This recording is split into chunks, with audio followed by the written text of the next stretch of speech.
제가 아침에 이제 어제 전주 계시는 부모님 집에서 잠을 자고 아침에 일어나서 한 4시, 5시 한 40분쯤 이제 출발해서 장수교회를 오게 됐습니다. 저희 어머니께 그 장수기간이가 기도해 주세요. 그러니까 우리 어머니가 이제 어떻게 기도를 하시냐면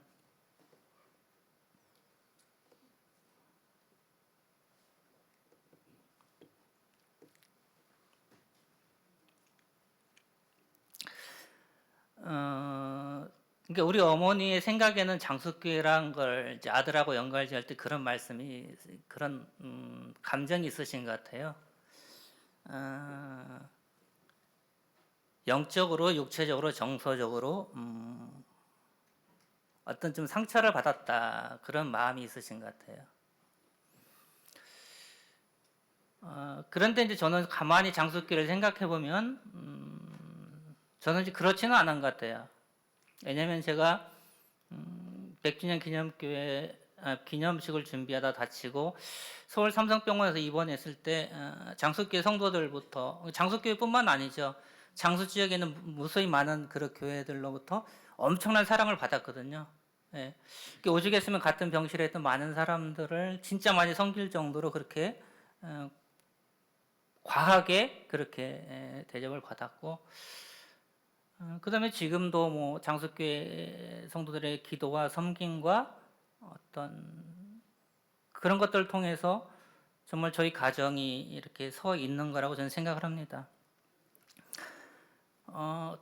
고속도로를 타고 오는데 오른쪽에 깃발에 막 이렇게 써졌더라고요. 잘 지내고 있고 꽃길만 걷자. 그리고 뭐 힘들면 전화해. 뭐 이렇게 내가 잘 들어줄게 하고 밑에 1577-0199에서 뭐 완주군 건강정신과인가 뭐 거기 걸어놓은 것 같아요. 예. 그래서 그거를 이렇게 보면서 오는데 저 마음에는 어떤 위로함, 예, 또 장수교회의 어떤 그 정서적인 교감, 뭐 이런 것들로 생각을 하게 돼서 왔습니다. 한국의 교회가 한 6, 7만 개 된다고 하는데 그 중에 100년이 넘은 교회는 한 950개 정도, 한 3년 전 통계긴 하지만요. 그런데 113년이 넘은 교회가 그렇게 많지 않을 거라고 생각을 합니다. 그러니까 교회가 오래됐다고 뭐 이렇게 좋다 이렇게 연결 지을 수는 없지만 제 개인적인 생각으로는 이게 113년의 자리에 오늘 우리가 있게 된 것은 하늘로부터 내려온 하나님의 크신 은혜가 물론 있었고 그걸로 끝나는 게 아니라 그 하나님의 은혜에 응답하는 성도들의 사랑과 헌신과 믿음이 있었기 때문에 또 귀한 섬김이 있었기 때문에 오늘 이 자리에 장수교회가 있는 것이라고 저는 믿습니다. 그래서 장수교회 예수님께서 이 자리에 오셔서 여러분들에게 무슨 말씀을 해주신다고 하면 어떤 말씀을 하실까요? 또 여러분들은 예수님으로부터 어떤 말씀을 듣기를 원하십니까? 아마 틀림없이 예수님은 첫 번째 사랑이시니까 사랑한다고 말씀하실 것 같아요.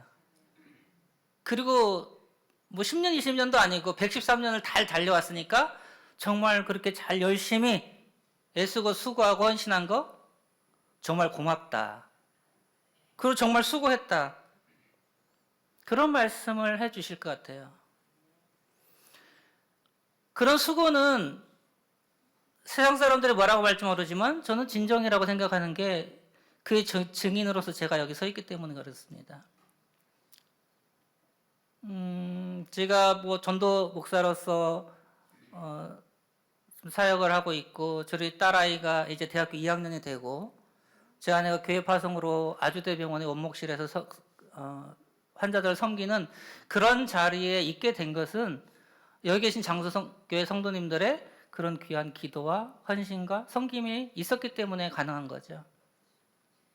냉정하게 따져보면은 저와 여러분들이 피가 섞인 것도 아니고 제가 뭐 장수교회를 뭐 담임 목사로 사역한 것도 아니고 그런 거 아니잖아요. 예, 그런데도 귀한 사랑을 예수 그리스도의 사랑을 통해서 섬기시고 지금도 기도해 주시고 지금도 이렇게 섬겨주시는 것은 그 주님께서 하시는 진정성이죠. 그리고 제가 보장하는 진정성이고요. 그런데 그럼에도 불구하고 주님께서 오늘 사랑한다고 수고했다라고 말씀하심과 더불어서 또 하나의 부탁의 말씀을 하신다고 그런다면 오늘 말씀과 같은 그런 부탁을 또 하실 겁니다. 네. 지금까지 113년 동안 잘 섬겨왔지만 주님 나라가 완성될 때까지 또다시 힘을 내고 또 마음을 다져서 섬김의 자리로 또 나아가자. 내가 섬김의 자리에 있었던 것처럼 너희들도 나를 따라서 그렇게 해줬으면 좋겠다라는 게 주님의 부탁이실 겁니다. 제 신학교 동기 중에 아프리카 기니비사우라고 하는 곳에서 선교 사역을 하는 친구가 있어요. 그 선교 사역 중에 가장 힘든 거는 자기 몸이 아프고 이런 거는 별 힘겨움이 아닌데 그 사랑하는 자녀들이 아플 때 병원을 가지 못하고 어찌하지 못하는 그런 상황에 빠졌을 때가 가장 힘들고 또 이렇게 사람을 좀 세워놓고 좀 교회가 좀 웬만큼 될 만하면 또 주저앉게 되고 또 사건이 터지고 이럴 때마다 내가 여기서 뭐를 하고 있나라는 생각을 가질 때도 있다라고 하는 거죠. 그런 이야기를 들을 때 제가 아이고 그렇게 힘들면 그만두고 와요. 그런 사람들한테 뭐 이렇게 해봤자 별것 없잖아요. 이렇게 말하지 않는다라는 거죠. 그럼에도 불구하고 저도 기도하겠습니다. 힘을 내세요. 또 그 귀한 사역 세상 사람들은 모르지만 주님께서 보시고 아시고 틀림없이 귀한 사역으로 응답해 주실 겁니다. 라고 이렇게 말할 겁니다. 가끔 한 달에 한 번씩 이렇게 선교보고처럼 저한테 이메일을 보내주는데 제가 뭐 물질이 있어서 돕는 것도 아니고 그 다음에 많은 사람들처럼 막 시간을 정해서 기도하는 것도 아닌데 메일에 대해서 제가 꼭 그 답장을 해줍니다. 아이고 이런 사역들을 하셨다고 하는데 참 귀한 일 하셨네요. 좀 하나님께서 은혜 주실 겁니다. 복된 길로 가기를 원합니다. 이랬는데 그 아내 되신 사모님이 어느 날 저한테 답장을 보내주셨어요. 목사님의 이 그 답장이 저희한테는 커다란 위로가 됩니다. 그러더라고요. 제가 이제 좀 쉬세요. 좀 이제 사역을 그만두시고 편안하면 좋겠습니다. 들어오시면 여기도 뭐 있잖아요. 이렇게 말하지 않고 더 열심히 하라고 그랬는데 그게 위로가 된다라는 거죠. 왜 그럴까요? 그게 주님께서 우리에게 말씀하시는 진리고 그 길을 걸어가야 될 일이고 그게 사는 길이고 주님께서 기뻐하시는 일이기 때문에 그 일을 감당하게 되는 거죠. 오늘 본문의 말씀은 예수님께서 이제는 마지막 순환의 길을 걸으시려고 제자들에게 말씀하시고 세 번째 순환의 이야기를 걷는다라고 말씀하시고 난 다음에 이제 제자들의 반응입니다. 여기 보면 야고보와 요한이라는 두 제자가 주님께 나와가지고 주님 영광 중에 정말 저희들이 원하는 것 하나가 있는데 뭐냐면 주님의 오른편과 왼편에 저희들이 앉기를 원합니다. 그런 자리 좀 주세요. 저희들도 이제는 좀 예수님 3년 정도 따라다녔고 이렇게 힘든데 이제는 좀 누릴 때가 됐지 않았습니까? 이런 표현일 수도 있어요. 이게 좀 다른 제자들은 좀 불편했는지 마태복음 20장 20절에서는 이 내용을 세베대의 아들들의 어머니가 이런 요구를 했다라고 표현하고 있고요. 누가복음에서는 그 제자들 중에 이름도 밝히지 않으면서 제자들 중에 누군가가 크냐 이런 논쟁을 했다 이렇게 약간 미화시키면서 표현해내고 있습니다. 이게 자랑거리는 아니다라는 거죠. 예수님은 지금 순환을 당하고 많은 생명을 구원하는 그런 꿈을 꾸고 계시는데 제자들은 높은 자리, 좋은 자리, 인정받는 자리에 서고 싶은 동상이몽의 자리에 있는 것을 얘기하고 있는 겁니다.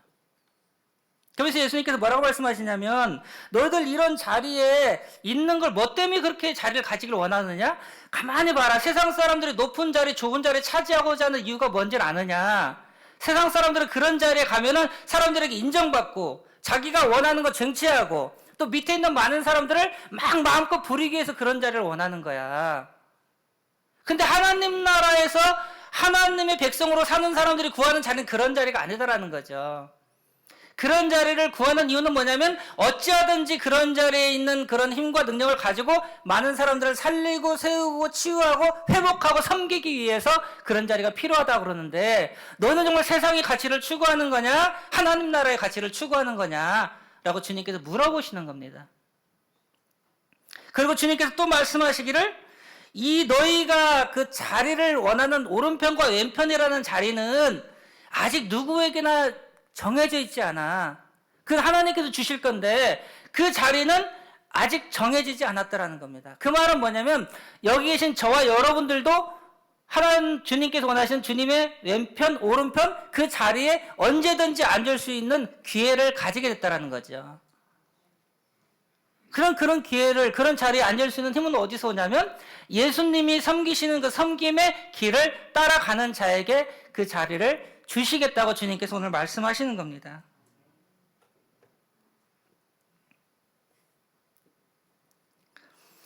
성경을 보게 되고 저를 보더라도 늘 예수님의 말씀과 하나님이 원하시는 마음과 저는 좀 약간 동상이몽적이지 않나 하는 겁니다. 그 변화사는의 그 모습을 보더라도 예수님은 그곳에 와서 제자들이 또 새롭게 힘을 얻고 복음을 전하고 하나님 나라를 완성해 나가는데 귀한 동역자로 쓰임 받기를 원하는데 제자들은 여기 너무 좋습니다. 여기서 좀 초막집을 짓고 그냥 편안하게 살면 좋겠습니다. 이런 다른 꿈을 꾸고 있는 거죠.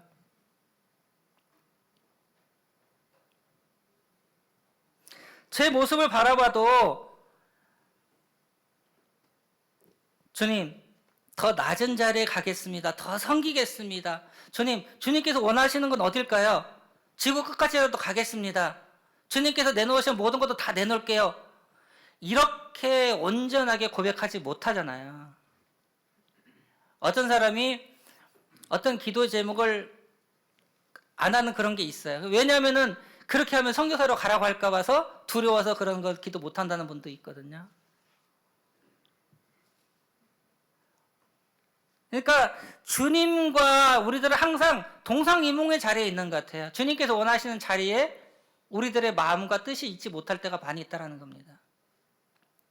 그래서 제가 성경 공부할 때 늘 고민은 뭐냐면 구약 창세기부터 신약 요한계시록까지 보더라도 처음부터 끝까지 하나님의 마음에 딱 드는 사람이 없어요. 물론 다윗이 형가에서 하나님의 마음에 합한 자라라는 얘기를 듣지만 다윗이 항상 하나님께서 원하시는 그런 자리에 서 있지는 못하잖아요.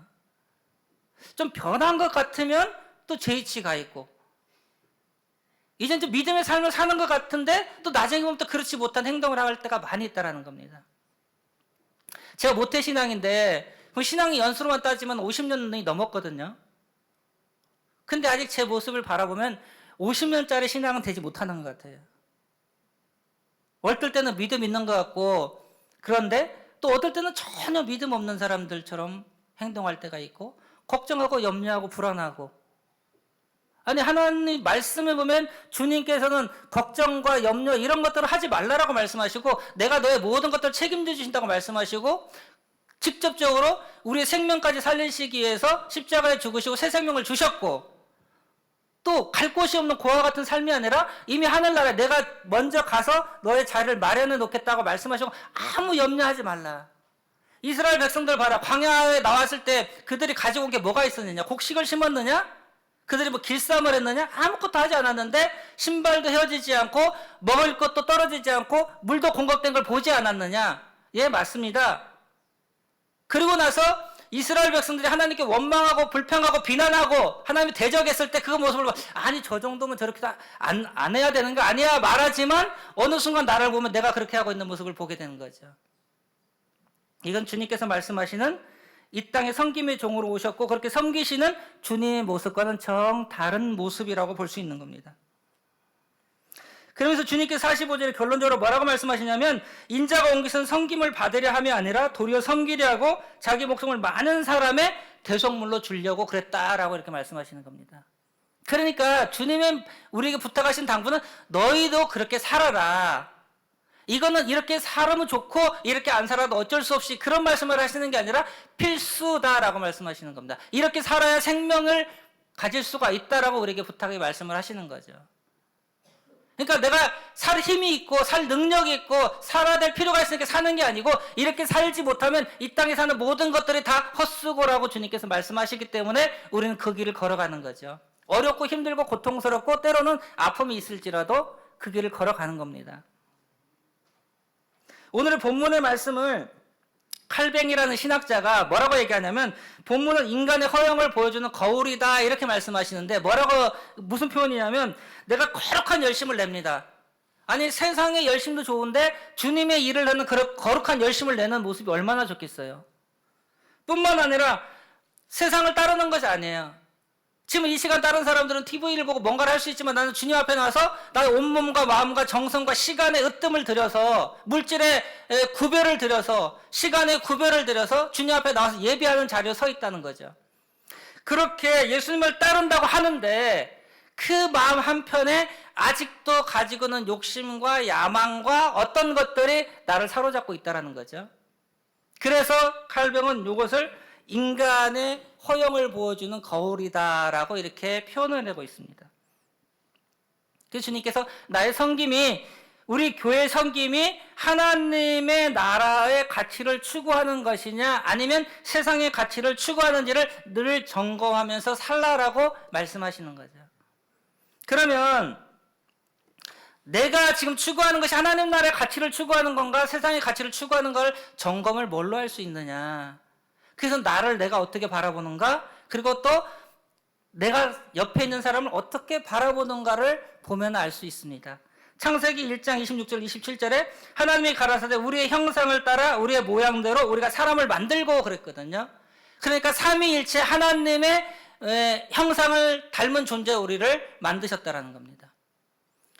그러니까 어떤 사람이 전도할 때 너 하나님 봤어? 그러면 우리가 봤나? 이렇게 말할 수 있지만 사실은 말씀의 근거로 보면 옆에 있는 사람들이 전부 다 하나님의 형상이잖아요.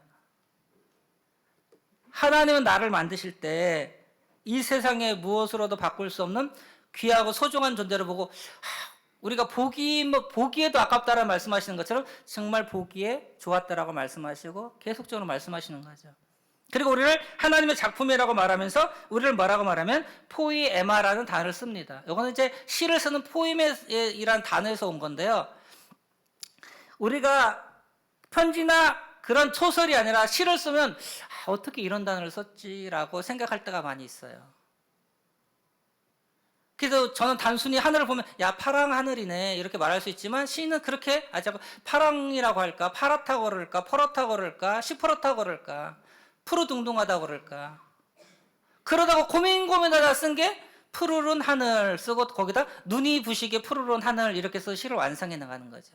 그러니까 단어 하나 점 하나 모든 것들도 그냥 찍고 그냥 쓰는 단어는 없다라는 겁니다.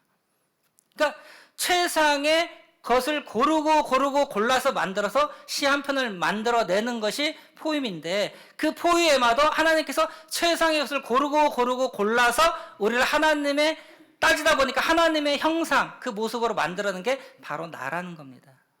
그러니까 그 모습으로 나를 바라봐야 된다는 거죠. 그리고 그 모습으로 옆에 있는 사람을 바라봐야 된다고 얘기합니다. 그럴 때 진정한 섬김이 있을 수가 있는 거지 그렇지 않을 때는 안 된다는 겁니다. 그러면 내가 있으면 있는 돈으로 내가 이 정도로 섬기는 사람이야 이 정도로 베푸는 사람이야 당신들 기도하지 않지만 난 기도하는 사람이야 나는 물질 허튼 데 쓰지 않고 이런 데 하나님의 나라를 위해서 어떤 자기 안에 있는 어떤 만족을 위한 그런 자리에 설 수밖에 없다라고 하는 거죠.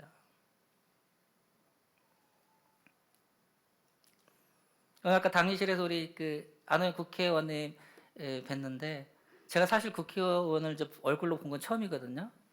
근데 제가 알고 있는 어떤 목사님 인천 이례교회 목사님인데 여기에 같은 민주당 출신의 박찬대 의원이라고 있으세요. 그 목사님이 가끔 동영상을 보내줘요. 그 박찬대 의원이 그게 집사님이신가 본데 교회가 크지는 않아요. 거기서 독창하고 이렇게 찬양 부르는 찬양으로 섬기는 모습 이렇게 보내요. 우리 교회는 이래 이러면서 거기서 드리는 찬양은 그분이 국회의원으로서 드리는 찬양이 아니고 하나님 앞에 하나님의 사랑을 받은 존재로서 하나님 앞에 드리는 진정한 찬양이라고 저는 생각합니다. 그러니까 부끄러움 없이 나와서 내가 국회의원이라는 신분이 아니라 하나님 앞에 자녀로서 마음껏 찬양을 올려드리는 거죠. 이런 섬김이 주님께서 원하시는 것이라고 우리에게 말씀해 주시는 겁니다. 그래서 우리가 예수님의 형상을 보지 못하고 그냥 섬기고 하는 행동 모든 것들은 다 이 세상에 헛된 것이 될 수밖에 없다는 것이죠. 그래서 우리 마음에 주님의 마음을 품고 주님께서 나를 그렇게 귀하게 여기듯이 옆에 있는 사람을 그렇게 섬기고 되는 것. 그것이 주님께서 우리에게 부탁하신 말씀이고, 장수교회가 113년의 동안을 저희가 여기에 서 있는 이유는 그런 우리의 신앙의 선배들이 그런 성김으로, 그런 마음으로 믿음의 응답을 드렸기 때문에 주님의 은혜가 지금까지 여기까지 머물러 있게 되는 것이죠. 때로는 전도하러 나가서 마음이 속상한 일도 있고, 내가 이 정도 이치에서 이 정도 대우를 받아야 돼 하는 마음이 들 때도 있지만 주님의 섬기심으로 섬기는 거고, 그러다 보니까 교회 어려움이 닥칠 때 내가 손톱이 뭉개지도록 벽돌을 찍고 개울가에서 돌을 골라서 교회를 섬길 때 주위에는 믿지 않는 사람들도 같이 동역하는 것, 이게 바로 진정한 섬김이 있었기 때문에 가능한 것이라고 생각합니다. 그러면 이런 섬김은 믿음이 좋은 사람만 할 수 있고 어떤 특별한 달란트를 받은 사람만 할 수 있느냐? 그렇지 않다라는 겁니다. 왜냐하면 마태복음의 달란트 비율을 보면은 5달란트, 3달란트, 1달란트 받은 3명의 사람이 나오는데, 왜 3명이냐면 이것은 성경의 숫자는 3은 완전수를 말하기 때문에 저와 여러분 모두 부름받는 모든 사람을 얘기하는 겁니다. 단순히 3명을 말하는 게 아니고. 또 하나는 여기에 한 사람도 아무것도 받지 못한 사람은 없어요. 5달란트, 3달란트, 1달란트 어떤 사람 받지 못했다, 이런 내용이 없거든요. 그러니까 하나님은 큰 것, 우리 눈에는 크고 작은 것처럼 보이지만 하나님은 공평하게 누구에게나 다 줬다라는 겁니다. 달란트를. 그리고 주님께서 우리에게 원하시는 건 받은 달란트를 가지고 뭔가를 하기를 원하시는 거죠. 그게 교회라고 하는 것입니다. 그래서 교회는 우리가 한 몸 한 지체라고 말하잖아요. 그래서 뭐 크고 작고가 중요한 게 아니라 교회는 모든 사람들이 연합해서 만들어가는 게 교회라고 하는 공동체입니다. 그래서 에베소서에 보면은 교회를 표현하는 단어를 한 몸, 한 뜻, 한 성령, 한 그리스도라고 이렇게 얘기를 하고 있습니다. 그리고 한 머리 대신 그리스도를 중심으로 저와 여러분 모두는 지체라고 얘기하는 거죠. 그래서 신학자 어떤 분들은 온 우주적인 교회를 얘기하고 있습니다. 장수교회는 장수에 있지만 미국 시애틀에 있는 교회, 영국의 런던에 있는 교회, 또 호주에 있는 교회, 독일에 있는 교회는 하나의 연결된 유기체적인 하나의 우주적인 교회라고 하는 것이죠. 주님으로 봤을 때. 그래서 우리가 부르는 단어가 피가 안 섞였어도 형제, 자매라고 부르는 거잖아요. 예. 성도들이 아름답게 주님의 섬김의 리더십으로 살 수 있는 그런 자리에 서는 것은 한 사람 힘으로 되는 게 아닙니다. 우리 장수교회 어떤 믿지 못한 사람들을 하나님의 자녀가 될 수 있도록 복음을 전하고 그들을 잘 섬길 수 있는 것은 어느 한 사람의 힘으로 되는 게 아니죠. 그래서 우리가 알로 마더링이라는 말이 있는데, 이것은 한 아이가 성장해 나가는데 온 동네가 다 연합해서 힘을 합치기 때문에 그 아이가 하나로 성장해 나갈 수 있다는 것이죠. 우리가 어떤 문제가 봤을 때 우리 대한민국 사회가 이걸 책임져야 됩니다라고 말을 하는 것과 똑같죠. 제가 예전에 교회 사역할 때 여름에 그 휴가를 부산으로 한번 간 적이 있어요. 부산 세계롭교회 하도 유명하다고 그래가지고 아내하고 딸하고 같이 하면 세계롭교회 방문한 적이 있거든요. 거기에 이제 전도로 특화된 교회잖아요. 그래서 보면은 한 구역이면 아니면 어떤 한 그 팀이면 이 사람들이 교회 주일 예배를 마치고 그 교회 앞에 마당에 모여서 한 얘기는 전부 다 중심은 전도 얘기입니다. 그 5명이 무슨 얘기를 하냐면, 내가 이번에 어디 미용실 갔는데 어떤 분 만나면 전도해야겠어. 그래? 그럼 나는 같이 못 가니까 내가 물질을 넣게. 거기 가려면 차가 필요하잖아. 나는 차를 운전을 해줄게. 그러면 거기 중보기도가 필요해. 저희는 중보기도를 할게요. 이렇게 해서 전도를 한다는 것이죠. 그게 한 교회라고 하는 것입니다. 마찬가지로 달란트를 받아 1달란트든 3달란트든 5달란트, 10달란트, 그게 중요한 게 아니고 주님으로부터 받은 같은 그 달란트를 하나님의 나라를 완성해 가는데 힘을 모으는 것. 그래서 알로 처치링 하는 이것이 바로 주님께서 원하시는 우리 교회의 모습이고, 그런 섬김의 자리에 있을 때 주님께서는 우리를 이쁘게 바라보신다라고 할 수 있는 것이죠. 그럼 우리가 어떤 일을 하느냐? 커다란 일을 해야 될까요? 그렇지 않습니다. 에베소서 2장 10절에 사도 바울이 뭐라고 하냐면, 우리는 그의 하나님의 삼위일체 되신 하나님 우리를 만드신 건데, 무엇 때문에 만드셨냐면 예수 그리스도 안에서 선한 일을 하도록 우리를 지원받았다고 얘기하는 겁니다. 그러니까 우리는 선한 일을 하는 거죠. 이게 선하다는 건 착한 일을 한다는 게 아니고 하나님이 기뻐하시는 일을 하는 게 선한 일인 것입니다. 이 마이크가 지금 선한 일을 하고 있잖아요. 왜? 제가 목소리가 작은데 목소리를 음폭을 증폭시켜가지고 만 뒤에 계신 성도님들 들을 수 있는 게 하는 역할이 이거거든요. 그러니까 얘는 지금 선한 일을 하는 거예요. 그러면 그 선한 일은 하나님이 기뻐하시는 일인데 구체적으로 뭐냐고 말하면 누가복음 10장과 또 요한복음에 보면은 예수님께서 제자들 12제자만 있었던 게 아니고 나중에 500제자가 있고 그 다음에 또 70인 제자를 파송하면서 그들에게 뭐라고 말하냐면 내가 너희들을 볼 때 참 마음이 좀 좋진 않아. 왜? 세상은 이리떼와 같은 곳인데 너희들을 보내야 돼. 이리떼와 같은 곳이면 안 보내야 되잖아. 근데 주님은 보내셔요. 왜? 하나님 나라를 위해서 복음 전도를 위해서 보내셔요. 그러면서 그들에게 가서 뭐라고 하냐면 이리떼한테 가니까 막대기 휘둘러서 이리떼를 순한 양으로 만들어 이렇게 말씀하지 않으시거든요. 뭐라고 말씀하시냐면 그들에 가서 너희에게 평강이 있을지니 아버지께서 나를 보내신 같이 나도 너희를 보내노라 하면서 그 비는 게 뭐냐면 선한 일이 내가 만나는 이웃들, 내가 만나는 내 남편, 아내, 자녀, 부모에게 평강이 있을지어다 라고 하는 겁니다. 그래서 유대인들의 인사가 샬롬이잖아요. 이게 바로 주님께서 원하시는 평안이라고 그러는 겁니다. 그런 평안을 알면 내 마음이 지옥인데 평안을 전할 수는 없잖아요.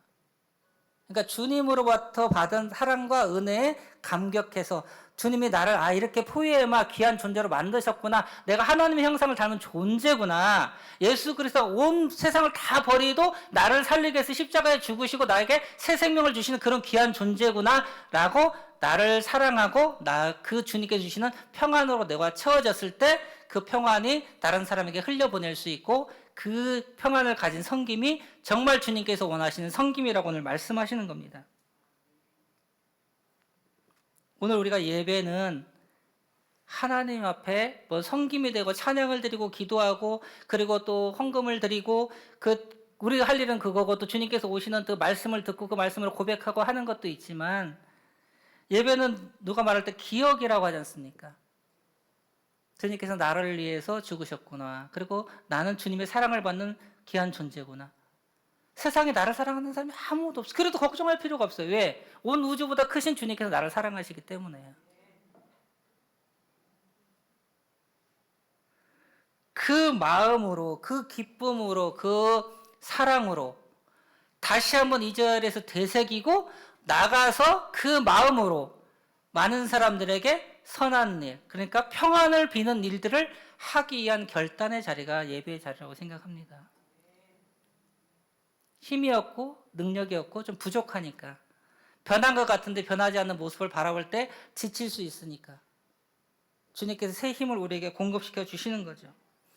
그래서 우리가 한국에만 있는 찬양이라고 그러는데 형제의 모습 속에 보이는 하나님 형상 아름다워라 존귀한 주의 자녀 됐으니 사랑하며 섬기리. 이게 그냥 찬양으로 끝나는 게 아니라 주님의 마음을 받은 자는 그게 가능하다라는 겁니다. 그건 저와 여러분들 경험을 했어요. 언제 경험했냐면 처음에 예수님 만나고 성령 충만 받았을 때 경험했어요. 그때는 길을 걸어가도 돌멩이에 채이지 않고 구름 위를 걷는 것 같고 그 전에 만나던 사람이 나를 위해서 나를 좀 비난하고 나를 혈뜯고 그런 얘기를 들어도 다 사랑의 언어로 이 필터링 되어서 들려오는 거예요. 만난 사람은 그냥 자동적으로 사랑이 그냥 어떻게 그렇게 이뻐 보일 수가 없어요, 세상에. 이런 섬김을 가지고 나아가는 것이 진정한 섬김이라고 얘기하는 겁니다. 그래서 우리 삶의 태도가 바뀌고 사람을 다하는 태도가 바뀌고 이것이 바뀌지 않는 섬김은 절대 주님의 섬김과 주님께서 말씀하신 종의 섬김이 될 수가 없다라고 말씀하시는 것이죠. 근데 장수교회는 그걸 지금까지 잘 해오고 계시고 앞으로도 그렇게 달려나가기를 원하시는 주님의 말씀이 있어서 오늘 또 다시 한번 부탁의 말씀을 하시는 것이라고 생각합니다. 그래야지 그거 가지고 열매 맺을 수 있거든요. 여기 사과 농사 많이 지으시니까 저는 사과 농사를 안 지어봤지만 좋은 이런 그 나무에 좋은 거 뿌린다고 해서 그냥 아무것도 안 가지고 뾰루니 신용만 이렇게 하면 사과 열매가 튼실하게 되지 않잖아요. 내가 진정을 가지고 좋은 열매를 맺기는 사랑의 마음을 가지고 그에 필요한 걸 직접적으로 줘야만이 좋은 열매를 맺는 거잖아요. 내 마음의 동기가 내 마음이 그렇지 않은데 내가 섬기는 섬김, 내가 드리는 시간, 내가 드리는 언어들, 내가 하는 행동이 좋은 열매를 맺을 수가 없는 겁니다. 저와 여러분들이 이 땅에서 정말 진하게 열심히 정말 시간의 으뜸도 주님 앞에 드리고 물질의 으뜸도 주님 앞에 드리고 나의 모든 1순위는 주님이시고 모든 것들을 다 했는데 주님 앞에 섰을 때 나는 너를 모른다. 그러면 얼마나 허망한 일일 겁니까? 그래서 주님은 우리에게 부탁하시고 우리에게 다시 한번 힘을 주시면서 113년 동안 잘 달려왔다. 그렇지만 앞으로 얼마 남지 않았으니까 또 힘을 내고 잘 달려가자. 그래서 우리 하늘나라의 상급을 받고 모두 다 왼편과 오른편에 앉는 그 영광의 자리에 한 사람도 나고 없이 서자라고 주님께서 말씀하시는 거죠. 마라톤 47.195km 달려나가는데 42km까지 뛰는데 너무 힘들어요. 막 심장은 터질 것 같고 다리는 한 발짝도 뛰지 못할 것 같을 때 그때 누군가가 와가지고 아이고 여기까지 왔으면 정말 잘 뛴 거죠. 그만해도 돼요. 좀 쉬셔요. 이렇게 말하지 않잖아요. 이제 얼마 안 남았어요. 힘을 내요. 우리도 응원하고 있습니다. 우리 옆에서 같이 뛰어줄게요. 이래서 마지막 마무리까지 할 수 있도록 하는데 그걸 누가 해주냐면 여기 계신 옆에 계신 여러분의 성도님들이 해주시는 거고 그에 더해서 성령께서 우리와 발맞춰 가신다고 말씀하시며 힘을 내자 또 마음을 다지자. 지금 드리고 있는 섬김과 헌신이 헛수고가 아니다. 지금 하나님의 귀한 하나님의 상급으로 쌓이고 있고 그 상급의 열매로 이제 주님의 영광 가운데 오른편 왼편에 앉을 자리가 된다. 그래서 우리의 삶이 우리 헌신이 주님과 다른 동상이몽이 아니라 그런 단어가 있는지는 모르겠지만 동상동몽이 되어서 한 몸, 한 뜻, 한 그리스도, 한 성령으로 아름답게 주님 이 땅에 오시는 날까지 잘 달려가는 귀한 장수길 성도들 되기를 주님의 이름으로 축복합니다. 기도하겠습니다.